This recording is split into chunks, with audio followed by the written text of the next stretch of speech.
বর্তমান সরকার বোয়ালখালীতে তৃণমূলকে শক্তিশালী করার লক্ষ্যে পোপাদিয়ায় বিএনপির মতবিনিময় সভা, নেতাকর্মীদের স্বতঃস্ফূর্ত অংশগ্রহণ। এসপি নিউজ 24 টিভির সাথে আমি আছি নাসরিন সুলতানা। প্রতিনিধির পাঠানো তথ্য ও ভিডিও চিত্রে এবার বিস্তারিত সংবাদ। সত্যের সন্ধানে এসবি নিউজ 24 টিভি। চট্টগ্রামের বোয়ালখালী উপজেলার ৬ নং পোপাদিয়া ইউনিয়নের ১ নং ওয়ার্ড বিএনপির উদ্যোগে এক গুরুত্বপূর্ণ মতবিনিময় সভা অনুষ্ঠিত হয়েছে। সভায় বক্তারা সংগঠনকে তৃণমূল পর্যায়ে আরও শক্তিশালী এবং আগামী দিনের যে কোনো গণতান্ত্রিক আন্দোলনে ঐক্যবদ্ধ থাকার শপথ ব্যক্ত করেন। বোয়ালখালীতে ১৬ মে শনিবার পোপাদিয়া ইউনিয়ন ১ নং ওয়ার্ড বিএনপির সাবেক সভাপতি এস.এম. ইদ্রিসের সভাপতিত্বে অনুষ্ঠিত এই সভাটি সঞ্চালনা করেন চট্টগ্রাম দক্ষিণ জেলা যুবদলের যুগ্ম সম্পাদক আব্দুল মান্নান। সভায় প্রধান অতিথি হিসেবে উপস্থিত ছিলেন পোপাদিয়া ইউনিয়ন বিএনপির সাবেক সভাপতি ও বোয়ালখালী উপজেলা বিএনপির যুগ্ম সম্পাদক আলহাজ এস.এম. সেলিম। তিনি তার বক্তব্যে বলেন, তৃণমূলই বিএনপির মূল শক্তি। শহীদ জিয়ার আদর্শকে ধারণ করে দেশনায়ক তারেক রহমানের নেতৃত্বে আমাদের ঐক্যবদ্ধ হতে হবে।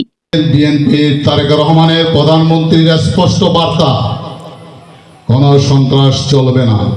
এটা যে পার্টির হোক, এটা যে পার্টির হোক, যত বড় নেতাই হোক, যত কিছুই হোক, যদি কোনো সাধারণ জনগণ কোনো নেতার দ্বারাই যদি কোনো ক্ষতিগ্রস্ত হয়, সাথে সাথে জিরো টলারেন্স। প্রধান বক্তা হিসেবে উপস্থিত ছিলেন পোপাদিয়া ইউনিয়ন বিএনপির সাবেক সভাপতি ও উপজেলা বিএনপির সাবেক সাংগঠনিক সম্পাদক ইকবাল পাশা। বিশেষ অতিথি হিসেবে উপস্থিত ছিলেন পোপাদিয়া ইউনিয়ন বিএনপির সহসভাপতি এস.এম. জসিম। সভায় অন্যান্যদের মধ্যে আরও উপস্থিত ছিলেন সাবেক সাধারণ সম্পাদক ইস্কান্দর মির্জা, সাবেক সহসভাপতি এস.এম. ইস্কান্দর, সাবেক সহসভাপতি জকরুল আলম সরোয়ার,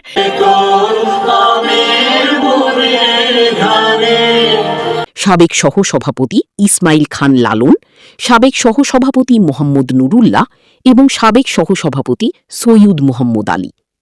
এছাড়াও উপস্থিত ছিলেন হাওলা উচ্চ বিদ্যালয়ের সভাপতি নুরুল কবির টিপু, উপজেলা কৃষক দলের সাবেক যুগ্ম আহ্বায়ক মোহাম্মদ মুফিজ, সাবেক যুগ্ম সম্পাদক আসিবুল হক বাহার, বিএনপি নেতা শফিউল আলম ও মোবারক হোসেন। তৃণমূলের এই সভায় ছাত্রদল ও যুবদলের ব্যাপক উপস্থিতি লক্ষ্য করা গেছে। ছাত্রদল নেতাদের মধ্যে উপস্থিত ছিলেন মোহাম্মদ মাহিদ, মোহাম্মদ তাওসিফ, মোহাম্মদ মিরাজ, হাফিজ মোহাম্মদ তারিক, হাফিজ মোহাম্মদ হাসান, হাফিজ মোহাম্মদ মুন্না, মোহাম্মদ সিফাত ও মোহাম্মদ ইমরান। সভায় ১ নং ওয়ার্ড বিএনপি, যুবদল, ছাত্রদল, শ্রমিক দল ও কৃষক দলের বিপুল সংখ্যক নেতাকর্মী ও সমর্থক উপস্থিত থেকে সংগঠনকে বেগবান করার অঙ্গীকার করেন।